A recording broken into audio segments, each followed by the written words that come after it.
The problem with solar generators is that there are so many solar generators. It's hard to know which one to choose. There are major big brands, including Jackery, as well as other ones like Anchor, Solux, and EcoFlow, Bluetti, and so on. So in this video, we're going to compare the Jackery 5000 Plus to the other units that are on the market, because from my research, this is a much better bang for the buck, and you get amazing specs comparable or better than the main units that are on the market. My name is Ben, this is the Minuteman Solar YouTube channel, and I want to go over the Jackery Explorer 5000 Plus, all of its specs, its pros and cons, so that way you can know if this is the right unit for you. Truly, no clickbait. This is one of the best priced units on the market right now, and I'm going to show you exactly what that comes out to compared to the other units out there. I've been testing the solar input, the AC output, both in 120 and 240, and I found some really good things and some also big issues. So the real question is, are those big issues deal breakers or not? So to go over the specs and info about this unit real quick, it has a 7200 watt or 7.2 kilowatt pure sine wave inverter. All that means is that you're going to be able to run things cleanly and easily. There's no dirty power coming off of this like what you get with gas generators. And the fact that it can run 7.2 kilowatts is also amazing because pretty much any 240 volt electric appliance, most of them don't use more than 7200 watts. The exception of large electric water heaters, they can go up more than that. So you're not going to be able to run two large electric appliances at once, but you can easily run something like an air conditioner, and then you could run an electric oven, and then you could run an electric dryer, just not at the same time, unless you join two of these together with their smart transfer switch. I'm going to go over the smart transfer switch more in detail in just a minute, but that thing is actually pretty incredible. Now, and just so that you know the relationship between Jackery and me, they sent this unit out for a review. I am not required to give a positive review. They do not get to censor what I'm saying. I get to give the full review however I want, and that's how it is. That's how it always is. My opinion can't be purchased. This is the facts of the system and my experience with it. Now, the battery inside this is 5020 watt hours. So call it 5 kilowatt hours. That's really impressive to me. And that's because inside this is a much smaller footprint than the EcoFlow Delta Pro Ultra. But the Delta Pro Ultra has the same inverter capacity as the 5000 Plus. Now it uses stacking batteries, which are about 6.1 kilowatt hours each, and this is 5 kilowatt hours. So this is about 80% the size of a Delta Pro Ultra battery. So that does need to be factored, but this is almost half of the footprint of one Delta Pro Ultra. So the fact that it's the same inverter output and 80% of the battery capacity, that's really impressive. They're using lithium iron phosphate cells, which means over 10 years, you're going to easily see over 4,000 cycles out of this battery before you can even notice degradation from the cells. And the reality is most lithium iron phosphate batteries are lasting much longer than anticipated, even according to their degradation charts. They're doing better than we thought they would. So I truly think LFP batteries are going to last much longer than we give them credit for. Also, the Anchor Solux F3800 and the F3800 Plus, which is their brand new unit, this has 1200 watts more than the F3800 and the F3800 Plus, and it has 5 kilowatt hours of battery instead of 3.84 kilowatt hours of battery. This is a little bit wider set, but it is also shorter than the F3800s. So this is absolutely crushing the Anchor Solux in terms of what it can do per what's in the box. And not only that, we now get to the solar. That's been my biggest gripe with Jackery over the years, is their solar input. They're always using their 8mm large center pin solar connector, which I absolutely hate. I like universal connectors. They finally fixed that with the Jackery 5000 Plus.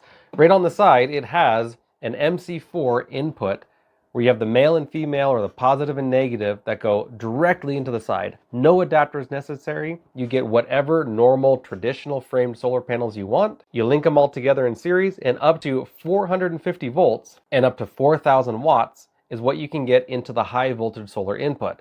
But that's not all. They still do have two 8mm connectors, so that way if you want to use some Jackery solar panels, you can connect those and have more of a portable setup. Each one of those ports is rated to 600 watts, and it'll go up to 65 volts. So in the end, this will allow for 5.2 kilowatts of solar input. How does that compare to the other two most popular units on the market right now? Well, the Delta Pro Ultra, 5.4 kilowatts, Anchor Solux F3800 Plus, 3.2 kilowatts.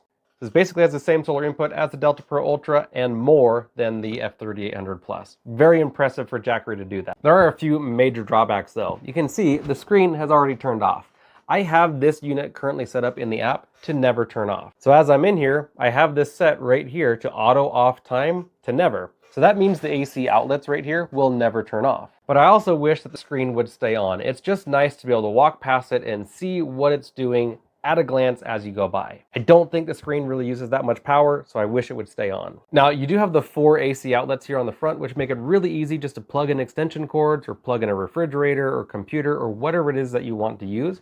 As well, you have 2 100-watt USB-C and then 2 18-watt USB-A, and then your normal 12-volt cigarette lighter port. All of these can be individually controlled by these buttons here. But additionally, on the side, you have your AC connection port, which is for using with their smart transfer switch on the top. Then you have your L1430 connection. That's just a 240 volt, 30 amp outlet. And that's really all you need because that's rated to 7,200 watts, which is the max that this system can do.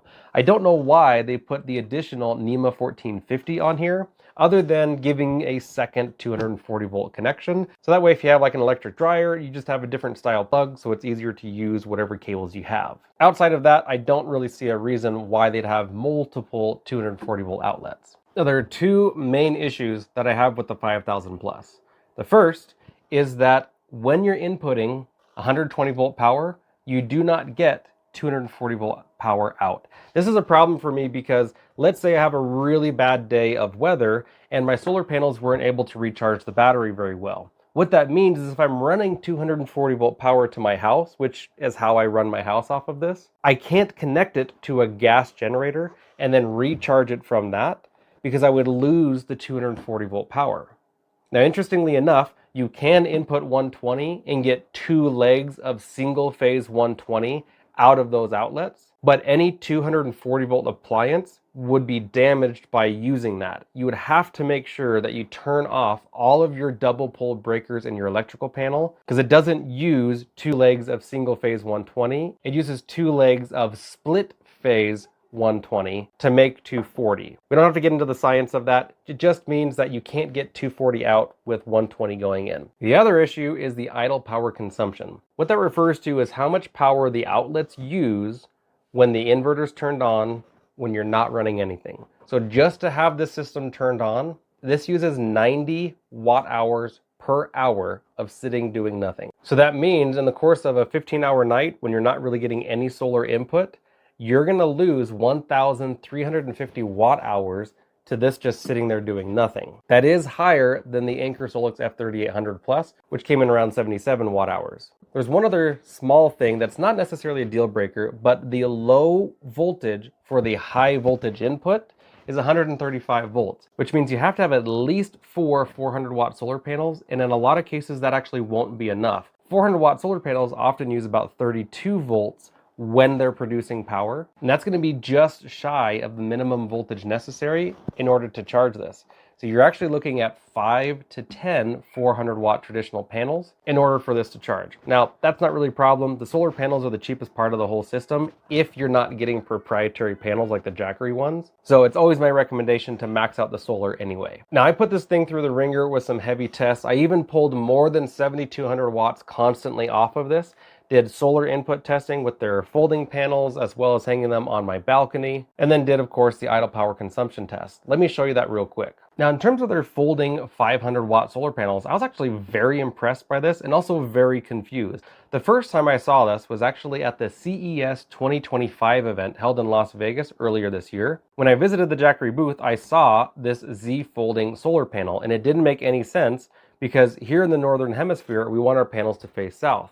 The way that this one works is it lays flat on the ground and it maximizes the solar coming from the east and the west, which means during the middle of the day is actually when it makes the least amount of power. So what I had to do is use these hinges that come with the solar panel, as well as all the tools and screws to put this all together, and I bolted these to the frames of the panels. Now these are individual 85 watt bifacial solar panels. That means they have cells both on the front and the back, and by using these brackets, I can allow it all to accordion fold, which makes it easy for transport and setup. They use watertight Anderson power pole connectors to go from panel to panel to panel. And then you're left with one open connector at the end, which you can connect the included 30-foot cable and plug that into the Jackery 5000 Plus. The issue here is these cables are never long enough. In this case, because this is just sitting in my driveway and my unit is inside my garage, it worked out just fine. So this is the first way that Jackery recommends using their folding solar panel. But the other way that they recommend using it is actually on a balcony. So instead of using the brackets and using it as a folding solar panel, you just hang it off of the balcony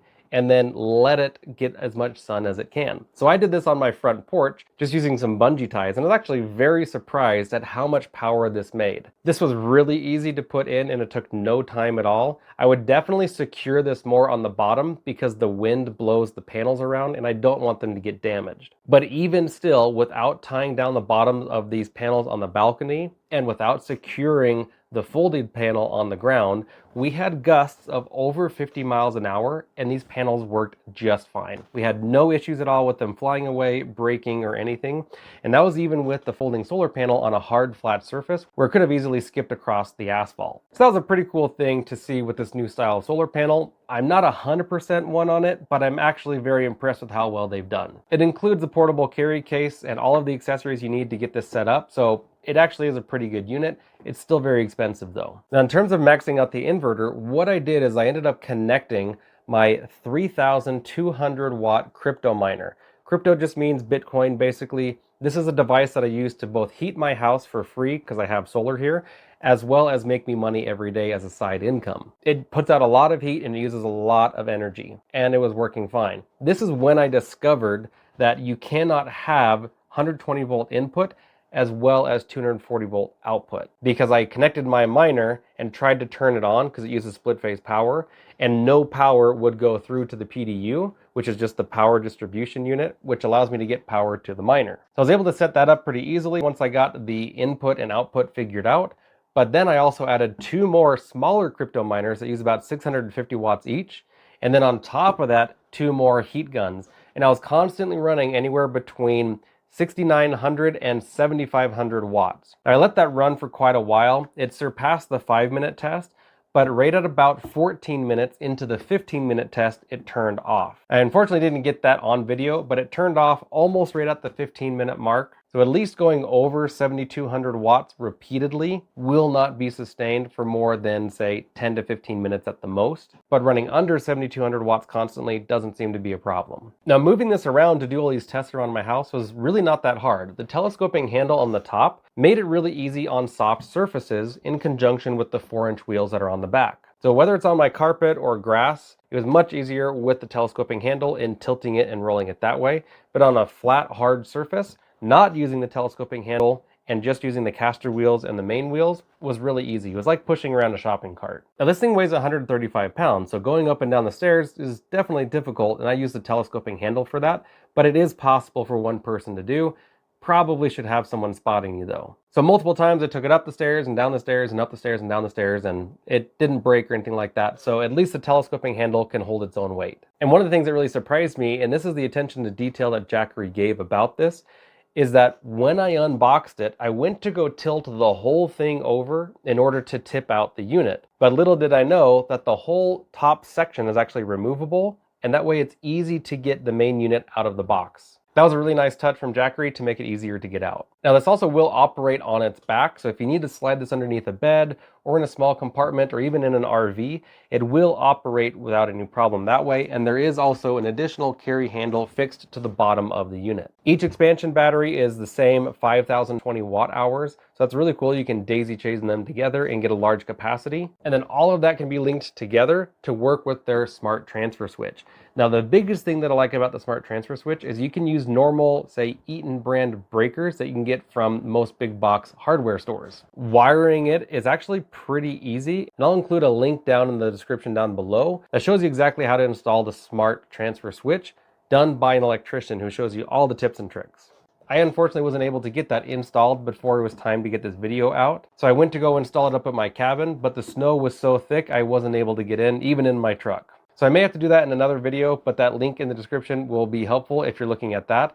What's so cool about it is you can put 2 of the Jackery 5000 Plus units into that. That'll allow you to get 240 volts and 50 amps power to run up to 12 circuits through your house. So the downside is that you're limited to 12 circuits, so you're not going to be able to run everything. But the upside is those 12 circuits can be all of your vital essentials. That can be your kitchen and your living room and your bedrooms and your garage, whatever it is that you want it to be, wherever you want power, that will automatically be backed up. And you can have this set up so that way it's always turned on. So that way, as soon as the grid power goes out, this takes over, and in less than 20 milliseconds is running all 12 of those circuits. That's the only way to get automatic backup power from the 5000 plus, is to have one or two of the 5000 plus units and the smart transfer switch. Otherwise, you're looking at using either a manual transfer switch where you are limited to between 6 and 10 circuits, so even less, or you do an interlock switch, which allows you to run the entire electrical panel, but that means you also have zero grid input. So it's either grid on or Jackery on. You can't have both at the same time with an interlock switch. Now the fans on this have also been very quiet. There is a very slight buzzing noise, but when you're right next to it, I mean, I'm like 18 inches away, I can barely hear it. So if it's dead silent in a room when you're trying to sleep next to it, you might hear it. Outside of that, I'd say if you're even 3 to 4 feet away, I doubt you'd be able to hear that buzzing at all. Now, the other major thing that we have to factor is the price. It is not fair to do an apples to oranges comparison of a large unit compared to a small unit. I would never compare the 5000 plus to something like this right behind me. That's why on my free solar generator comparison chart, I have different categories of different sizes of power stations. This is 100% free for you to use. You can click the link down below that shows you my free solar generator comparison chart. And if you go to the heavy cap tab, you'll see that one of the options here is the Jackery 5000 plus. It's also not fair to compare units against other units without factoring in the 3 major parts. That's inverter, battery, and solar. The Jackery 5000 Plus is usually $3,500, which is already a really good price. That brings it down to 62 cents per watt when comparing all of those features, so that way we're getting the big picture. Compared to the Delta Pro Ultra at 83 cents per watt and the Anker Solix F3800 at 73 cents per watt, the Jackery 5000 Plus beats both of those hands down. But wait, there's more. The Jackery 5000 Plus is on sale for $3,000 instead of $3,500. Plus, you can get another $110 off with their extra sale going on right now, basically making it $2,800. Now the Anker Solix F3800 Plus is about $3,200 and the EcoFlow Delta Pro Ultra is about $5,000. So the fact that this has the same inverter and similar battery to the Delta Pro Ultra, bigger inverter and bigger battery to the Anker Solix F3800 Plus, and is cheaper than both of those, makes this an absolute winner. The customer service is top notch from Jackery. I've never had a bad experience with their customer service. If you have had either good or bad experience with their customer service, please comment it down below. That's the area where people can get a lot more feedback and a lot more than just my experience with them. But the fact that this can be picked up for $2,800 as well as a discount on the smart transfer switch is an absolute game changer to me. I don't know how they're making it so cheap. Generally speaking, with big brands comes bigger costs because they have bigger expenses. They have more overhead to cover. That doesn't seem to be the case with the 5000 plus, so they're doing something right. For me personally, I would prefer to see an option where you can join 2 of these together and still keep it usable on a whole house setup without the smart transfer switch. I really do love the smart transfer switch for people who need automatic backup. I generally like a manual switch because I'm either all grid or no grid. And that's simply because I want power to all of my circuits throughout the house, rather than being limited to 12 circuits. I'd also like them to make some sort of gas generator input that's kind of like a charge inverter, where I could plug it into a 240 volt outlet and maybe get out 250 volts DC power, so that way I could use the existing high voltage input of up to 4,000 watts and fast charge the system at night or when there's really bad weather. Or apart from that, a 240 volt input that allows me to input 240 and output 240 all at the same time. Their pricing is incredible. The folding solar panel is definitely expensive. So if I was using this system portably, I do think those are a good option because of how portable they are, but they are expensive and they are a little fragile. I would probably choose to get an adapter to go with their 8mm port and then just use my own solar panels on it so that I can max out the 5,200 watts of input. But compared to what's on the market, this is actually really, really good. If you'd like to see the system expanded and run my house for an extended period of time, say with maybe 3 expansion batteries on it, go ahead and comment down below expansion video. And I'll do my best to expand this system in the future and do another video and see how long I can run my house without using any grid power. Now, if you want to see another video that I think you'll find really interesting, I'll leave that link right here so that way you can check it out. And you can always email me to info@minutemansolar.com and I'll be happy to find a system for you that will work best for your needs regardless of the brand. But Jackery is absolutely one of those brands that I'm recommending right now in terms of the 5,000 plus. This unit has really impressed me.